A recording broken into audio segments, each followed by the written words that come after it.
नमस्कार, स्वागत है आपका चर्चा द ट्रुथ में। मेरा नाम है नेहा शुक्ला और इस बार हम स्टूडियो में नहीं बल्कि बाहर हैं, जैसा कि आप देख रहे हैं।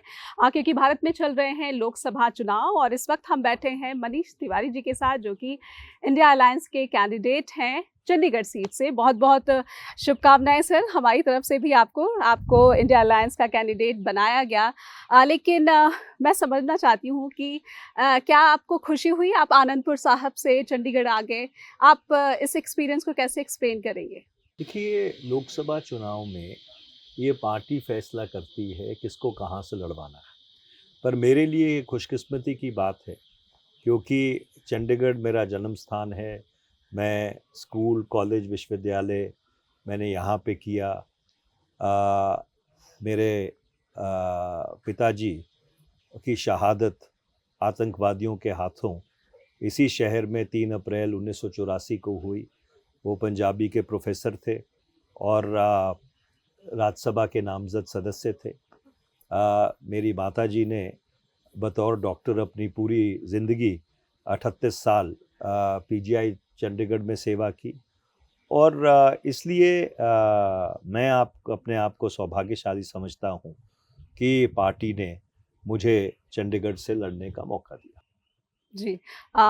लेकिन चंडीगढ़ में पवन बंसल इस टिकट के लिए काफ़ी दावेदारी पेश कर रहे थे और उसके बाद जब आपके नाम की घोषणा हुई तो काफ़ी एक गुस्सा भी दिखा, प्रोटेस्ट भी हुए। जो चंडीगढ़ कांग्रेस के प्रेसिडेंट हैं लखी जी, उनके खिलाफ भी काफ़ी ज़्यादा रोष देखा गया। उन्होंने एक सोशल पोस्ट कर दिया था, उसे लेकर काफ़ी आलोचना की गई थी। देखिए, चुनाव में ये बातें मायने नहीं रखती। हमारा लक्ष्य है कि 6,48,000 जो चंडीगढ़ के मतदाता हैं, उनका भरोसा जीतना और उस भरोसा जीतने के लिए जो भी करना ज़रूरी है, हम वो कर रहे हैं। अब चुनाव में कई किस्म की साइबेरियन क्रेन्स होती हैं। आपने कभी साइबेरियन क्रेन देखी है? वो सर्दियों में साइबेरिया से उड़ के ये जो रोपड़ के वेटलैंड्स हैं, या वहाँ पे आ जाती है। जी। तो ये कई किस्म की साइबेरियन क्रेन्स होती हैं, कई चले हुए कारतूस होते हैं जिनको कोई पॉलिटिकल रेलेवेंस चाहिए। हुँ। तो एक कांग्रेस का चला हुआ कारतूस कल बीजेपी में शामिल हुआ है। तो इस तरह के जो इनकॉन्सिक्वेंशियल लोग हैं, जिनको कोई इम्पोर्टेंस चाहिए होती है, वो चुनाव में अपना थोड़ा बहुत इम्पोर्टेंस बनाने की कोशिश करते हैं। हुँ। पर जहाँ पे जाते हैं उनको इस्तेमाल करने के बाद इस तरह दूध में से मक्खी की तरह निकाल के फेंक दिया जाता है। हुँ। फिर वो रेंगते रहते हैं और गिड़गिड़ाते रहते हैं कि हमको वापस ले लो, और फिर उनका वो स्थान कभी बन ही नहीं पाता पार्टी में। तो इसलिए चुनाव के दौर में, क्योंकि ये दुर्भाग्यपूर्ण बात है कि विचारधारा की यहाँ पे पूरी तरह से मृत्यु हो चुकी है हुँ। और अवसरवाद हावी है, और कुछ लोग किसी लालच में, किसी दबाव में चले जाते हैं। तो ये भारत की राजनीति का एक नॉर्म बन गया है रादर देन एक्सेप्शन। हुँ। आप कह रहे हैं एक नॉर्म है, लेकिन खुद जब सुभाष चावला जी की स्टेटमेंट आई है, उन्होंने कहा कि मुझे साइडलाइन कर दिया गया था। देखिए, अब मैं आपका और अपना समय इनकॉन्सिक्वेंशियल चीज़ों पे नष्ट नहीं करना चाहता। संजय टंडन जी बीजेपी की तरफ से मुकाबला कर रहे हैं। क्योंकि वो एक उनके बारे में इस तरह का प्रचार किया जा रहा है बीजेपी की तरफ से कि he is a local candidate, वो यहाँ से बिलॉन्ग करते हैं और आप बाहर से लाए गए हैं। आप इस आरोप का किस तरह से जवाब देंगे? पैदा तो वो अमृतसर में हुए हैं, पैदा तो वो अमृतसर में हुए हैं, जी। वो लोकल कहाँ से हो गए? हुँ। 1967 से लेकर 2024 तक अगर लोगों का आशीर्वाद मिला, मैं पहला ऐसा लोकसभा का सदस्य होऊंगा जो पैदा चंडीगढ़ में हुआ। हुँ। सो मैं च चंडीगढ़ की विरासत का कर्णधार हूँ। और दूसरा, मैं जी। आपको एक बात और आपके माध्यम से आपके श्रोताओं को कहना चाहता हूँ। संजय टंडन को वोट देना, इसका मतलब है अनिल मसीह को वोट देना। आप जानते हैं अनिल मसीह कौन है? मुझे जिसने लगता है भारत के लोकतंत्र के बारे में जिसको भी फ़िक्र है उसको पता होगी ये जिस बात। जिस आदमी ने चंडीगढ़ में लोकतंत्र को अपने पैरों के नीचे रौंदा, हुँ, उसकी हत्या की और उसको बर्बरता से बर्बाद करने की कोशिश की, वो तो उच्चतम न्यायालय का शुक्र है कि उन्होंने अपने विशेष अख्तियारों का इस्तेमाल करते हुए यहाँ लोकतंत्र को बचा लिया। तो इसलिए संजय टंडन को वोट देने का मतलब अनिल मसीह को वोट देना है, ये एक ही थाली के चट्टे-बट्टे हैं। जी। तो आपको ये पूरा भरोसा है कि चंडीगढ़ की जो जनता है जब वो वोट डालने जाएगी तो इन सब बातों का ध्यान रखेगी, फ़िक्र देखिए, करेगी? लोगों के ज़हन में 4 बड़े मुद्दे हैं। सबसे बड़ा मुद्दा महँगाई। 10 साल में आम आदमी की कमर तोड़ दी है बीजेपी ने। हुँ, दूसरा बेरोज़गारी। 36 लाख सरकारी नौकरियां देश में खाली पड़ी हैं, हमारे नौजवान बगैर रोज़गार के सड़क पर घूम रहे हैं। जी।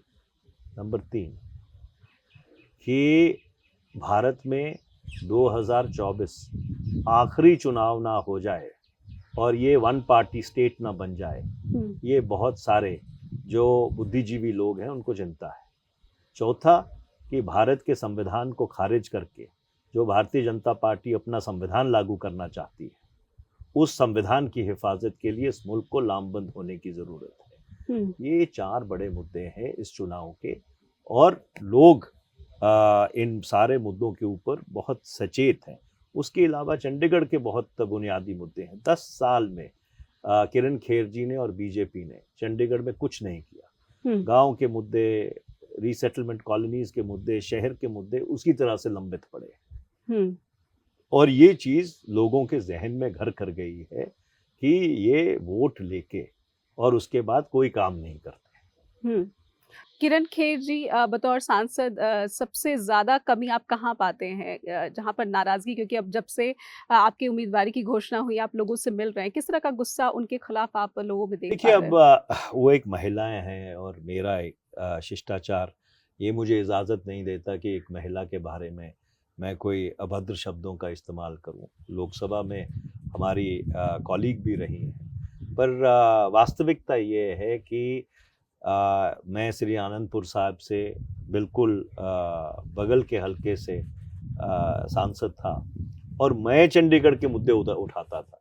चाहे निजीकरण जब बिजली का होना था वो मुद्दा हुँ, मैंने उठाया संसद में हुँ, कि चंडीगढ़ को एक राज्यसभा की सीट मिलनी चाहिए। वो प्राइवेट मेंबर्स बिल मैं लेके आया। जी, जब यहाँ पे मकान तोड़े गए, उन मकान तोड़ने के खिलाफ मैं लामबंद हुआ। तो हुँ, ये सारे मुद्दे चंडीगढ़ के मैं उठाता रहा हूँ। जी। आपने मकान तोड़ने की बात की वो इल्लीगल कॉलोनीज़ की बात है शायद। तो क्या आप देखिए, सवाल इल्लीगल का नहीं है। हुँ, हम ये चाहते हैं कि जो लोग इस शहर में काम करते हैं, वो काम करने के बाद हवा में छू मंतर हो जाए। वो भी तो इंसान हैं, हुँ, उनको भी तो जीने के लिए छत चाहिए, राइट। उनको भी तो अपने बच्चों को सुरक्षित रखना है। हुँ, तो ये जो एक मानसिकता है कि अगर वो जब तक हमारा काम करते हैं, चाहे कोई घर में काम करता हो, चाहे कोई म्युनिसिपैलिटी में काम करता हो, उसके पास उतने साधन नहीं हैं हुँ, हुँ, कि वो एक एक वैध कॉलोनी में अपना रैन बसेरा बना सके। तो इसका क्या मतलब है कि उसके रैन बसेरे के ऊपर आप जेसीबी चला देंगे, आप उसके ऊपर बुलडोज़र चला देंगे, आप उसको बुलडोज़र के नीचे रौंद देंगे। ये इंसानियत का तकाज़ा नहीं है। हुँ, और इसलिए ये जो बहस है वैध-अवैध की, इस बहस में कहीं पे मानवता बिल्कुल पूरी तरह से अलोप हो जाती है। हुँ। यानी आपकी जो प्राथमिकता है वो मानवता रहेगी और मेरी प्राथमिकता तो ये है कि सबसे पहले अ, ये सुनिश्चित करना कि इंडिया ब्लॉक जीते, जिससे कि 2024 इस देश का आखिरी चुनाव ना हो। हुँ, जो संविधान डॉक्टर बाबा साहब भीमराव अंबेडकर जी ने दिया है उसकी सुरक्षा हो। जिस ख़याल के ऊपर ये भारत आधारित है, उस ख़याल की रक्षा हो कि जात, मज़हब, धर्म सबसे ऊपर उठ के सभी लोगों को बराबरी का दर्जा दिया गया है। हुँ, उसके अलावा जो चंडीगढ़ की बुनियादी मुद्दे हैं, उन बुनियादी मुद्दों के ऊपर उनका हल निकाला जाए। चाहे लाल डोरे की बात है, उस लाल डोरे को गाँव में एक्सटेंड करने की बात है, चाहे जो रीसेटलमेंट कॉलोनीज़ हैं उन रीसेटलमेंट कॉलोनीज़ में मालिकाना हक दिलवाने की बात है, चाहे share wise transfer of property की बात है, इन सब के ऊपर एक रणनीति बनाकर इनका हल निकलना चाहिए, क्योंकि पिछले 10 साल में भाजपा ने चंडीगढ़ में कुछ नहीं किया। आपने एक और बात कही जिसने मेरा ध्यान आकर्षित किया है, वो है बिजली विभाग के निजीकरण की बात शायद आप कर रहे थे। क्या आप उन चंडीगढ़ में बिजली विभाग मुनाफे में है, तो आप उसका निजीकरण क्यों करना चाहते हैं? Why privatisation? भाई जब आपका बिजली विभाग मुनाफे में है तो उसके निजीकरण का क्या मतलब बनता है? ये एक फिलॉसफी है कि इस देश में जो सार्वजनिक क्षेत्र है उसको पूरी तरह से नष्ट करके हर चीज गौतम अडानी को दे दी जाए। पिछले 10 साल में समुद्री बंदरगाहों से लेकर हवाई अड्डों से लेकर यहाँ तक जो इतना बड़ा किसान आंदोलन हुआ, उसका मुख्य कारण सिर्फ गौतम अडानी था, क्योंकि उसको किसानी में एनडीए भाजपा सरकार घुसाना चाहती थी। जी, तो आप जब चुनकर आएंगे तो आपकी प्राथमिकता होगी कि ये जो आवाज उठा रहे हैं वहाँ के कर्मचारी, उनके साथ जो निजीकरण का की तलवार लटक रही है इसको हटाया जाएगा? बिल्कुल, हम तो उनके साथ खड़े।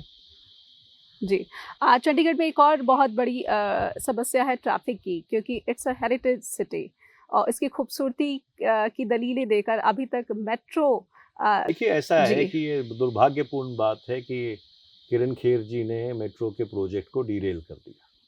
ये जो पूरा रीजन है, चंडीगढ़, न्यू चंडीगढ़, मोहाली और पंचकूला, ये चौथी औद्योगिक क्रांति का केंद्र बिंदु बन सकता है, और उसके लिए एक मैस रैपिड ट्रांसपोर्ट सिस्टम जिसको आप मेट्रो कहते हैं, वो MRTS बहुत ज़रूरी है, और ये ज़रूर ये प्राथमिकता होगी कि इस MRTS को एक अंजाम तक पहुंचाया जाए। जी, आप कह रहे हैं इंडिया अलायंस की बात कर लेते हैं।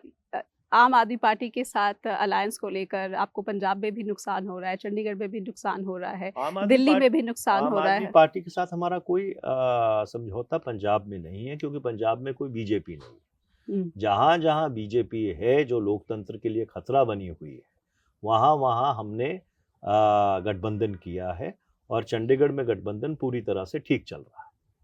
जी, चलिए अब कुछ राष्ट्रीय मुद्दों की बात कर लेते हैं। प्रधानमंत्री जिस तरीके से 400 पार का नारा दे रहे हैं, और 4 चरण के जो चुनाव है वो संपन्न हो चुके हैं, विपक्ष को कितना भरोसा है? क्योंकि एक दिन पहले ही मल्लिकार्जुन खड़गे ने भी कहा है कि इंडिया गठबंधन की सरकार बनने जा रही है। आप क्या कहेंगे इस पर? भाजपा दक्षिण भारत में साफ है और उत्तर में हाफ है। इनकी 150 सीट भी नहीं आएंगी, इनकी 150 सीट भी नहीं आएंगी। आजकल आप सुनते हो 400 पार का नारा, आजकल आप सुनते हो मोदी की गारंटी की बात, आजकल सिर्फ विकास की गारंटी दी जा रही है, क्योंकि लोगों ने जो दूध का दूध है, पानी का पानी है, वो बिल्कुल पूरी तरह से बराबर कर दिया है, और इनकी 10 साल का जो कुशासन है, उसका जो दर्द है, वो तो लोगों को सहना पड़ा है। और इसलिए जैसे जैसे 5वां, 6वां और 7वां चरण होगा, आप देखेंगे कि भारतीय जनता पार्टी पिछड़ती जाएगी। जी, तो इंडिया गठबंधन की सरकार होगी, फिर चेहरा कौन होगा? एक नया सवेरा होगा इस मुल्क में 4 जून 2024 को, और उस गठबंधन का कौन नेतृत्व करेगा, गठबंधन चुनाव के नतीजों के बाद तय कर लेगा। किसी तरह की कोई समस्या नहीं होगी। प्रधानमंत्री कहते हैं कि 1 साल कोई और प्रधानमंत्री होगा, फिर 6 महीने कोई और प्रधानमंत्री होगा। बड़ी अव्यवस्था जो है जन्म ले लेगी। 10 साल डॉक्टर मनमोहन सिंह गठबंधन के प्रधानमंत्री रहे ना, तो प्रधानमंत्री की बात का ना कोई सिर है ना पैर है। तो कांग्रेस का ही कोई लीडर होगा? अब देखेंगे, वो अपना इंडिया गठबंधन बैठ के तय करेगा जब इस देश में एक नया सूर्य उदय होगा। मनीष सर, मैं आपसे ये भी समझना चाहती हूँ कि जब बात इंडिया गठबंधन के सरकार की आती है, तो महंगाई और बेरोजगारी, जो न्याय पत्र में कांग्रेस ने वादे किए हैं, क्या वो तुरंत ही लागू कर दिए जाएंगे जैसे ही सरकार बनेगी? बिल्कुल, या फिर जो अन्य हमने गठबंधन 5 गारंटियां दी हैं, जी। वो 5 गारंटियां हम लागू करेंगे हुँ। और उसके ऊपर लगभग एक आम सहमति है। किसी घटक दल ने इसके ऊपर कोई आपत्ति नहीं उठाई है हुँ। और क्योंकि वो बुनियादी मसले हैं इस देश से जुड़े हुए। जी। अरविंद केजरीवाल से जुड़ा एक मसला है, इस पर ज़रूर मैं आपकी टिप्पणी चाहूँगी क्योंकि बहुत ही गंभीर मसला है। उनके आवास पर स्वाति मालीवाल, उन्हीं की पार्टी की सांसद है, उनके साथ मारपीट की बात सामने आई है। उचित कार्रवाई की बात हुई है, लेकिन अभी तक हुई नहीं है। आप कुछ टिप्पणी करना चाहेंगे? मुझे इसके बारे में कोई जानकारी नहीं है, मैं तो अपना चुनाव लड़ने में व्यस्त हूँ। हुँ। मुझे इसके बारे में कोई जानकारी नहीं। जी। आपको कितनी उम्मीद है यहाँ से चुनाव जीतने की? देखिए हम लोगों के पास जा रहे हैं, लोगों का आशीर्वाद लेने के लिए, लोगों का भरपूर प्यार मिल रहा है हुँ। और अगर हमारा चुनाव प्रचार इसी तरह से अग्रसर रहा, हुँ। तो मुझे पूरी उम्मीद है कि हम चंडीगढ़ का प्रतिनिधित्व लोकसभा में करेंगे। जी। चंडीगढ़ में पानी की समस्याओं की भी बात सामने आ रही थी और कुछ पार्किंग के इश्यूज़ भी सामने आए थे। रेट्स आए दिन बढ़ाते रहते हैं। इस पर कुछ आप करेंगे? देखिए ऐसा है कि जो कांग्रेस और आम आदमी पार्टी के कॉरपोरेटर्स ने कॉरपोरेशन में 20,000 लीटर फ्री पानी देने की बात की है, हम उसके ऊपर कटिबद्ध हैं जी। और हमारा ये पूरा प्रयास रहेगा कि उसके ऊपर जो ब्रेक राज्यपाल ने लगाया हुआ है उसको हटवाकर जो हमने वायदा किया है हम उसको क्रियान्वित करें। कोई और आपका सपना चंडीगढ़ के लिए? अब हम एक मैनिफेस्टो डिक्लेयर कर रहे हैं 1-2 दिन में, उसमें जो हमारे चंडीगढ़ को लेके थोड़ा-सा प्राथमिकता हिंट दे सकते हैं क्या होगा जो उसमें? हमारी प्राथमिकताएं हैं हुँ। वो प्राथमिकताओं के ऊपर चर्चा करेंगे, आपको भी आमंत्रित करेंगे। जी। बहुत-बहुत धन्यवाद। बहुत-बहुत धन्यवाद आपका। इसी के साथ आज के लिए चर्चा द ट्रुथ में बस इतना ही। उम्मीद करते हैं कि आपको इस कार्यक्रम के साथ जो अपेक्षाएँ हैं, उस पर हम लगातार खरा उतरने की कोशिश कर रहे हैं। इसीलिए आपका कीमती फीडबैक हम तक भेजना ना भूलें। आप भेज सकते हैं अपना ईमेल हम तक info@justbroadcasting.com पर या फिर सीधे neha@justbroadcasting.com पर भी। धन्यवाद।